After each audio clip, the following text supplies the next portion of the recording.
কৃষকের পক্ষের শক্তি জিতবে ইনশাআল্লাহ। আই জিয়াউর রহমান দুটা পদে দিয়েছিলেন একটি সামরিক বাহিনী সামরিক শাসনের শিক্ষক। এখান থেকে তিনি যখন সিদ্ধান্ত নিলেন তখন একটা গণভোট করেছে। তারপরে যখন আবার পার্লামেন্ট নির্বাচন করার সিদ্ধান্ত নিয়েছিলেন ৭৭ সালে অধ্যাদেশের মাধ্যমে এইটাকে জাহেজ করে ইলেকশন করে পরবর্তী নির্বাচনে রেটিফাই করা হয়েছিল। এই জন্য জুলাই সনদ দিতে হবে। সেটি অধ্যাদেশের মাধ্যমে লিগেল ফেল দিয়ে যারা জিতবেন তারা পার্লামেন্টে এটাকে রেটিফাই করবেন। এটা হচ্ছে আইনগত সিদ্ধান্ত এবং ভিত্তি। এর ব্যর্থ হলে এইটি বাংলার জনগণ মানবে না। ধন্যবাদ।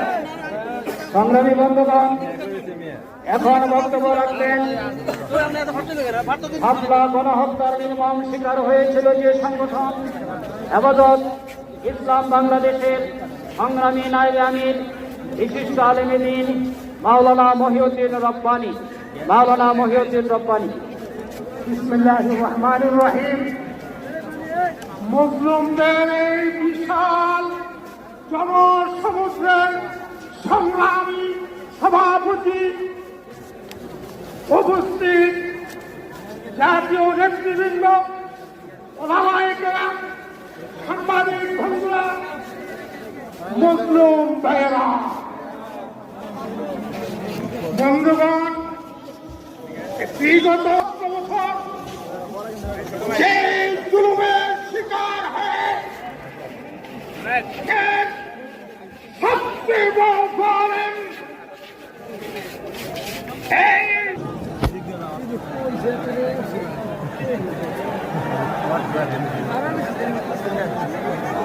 সংগ্রামী দেশবাসী, এ পর্যায়ে আজকের এই জাতীয় সমাবেশে জনসমুদ্রে বক্তব্য রাখছেন বাংলাদেশ জামাত ইসলামের কেন্দ্রীয় নায়েবে আমির, সাবেক এমপি, সংগ্রামী জননেতা, মজলুম জননেতা জনাব অধ্যাপক মুজিবুর রহমান।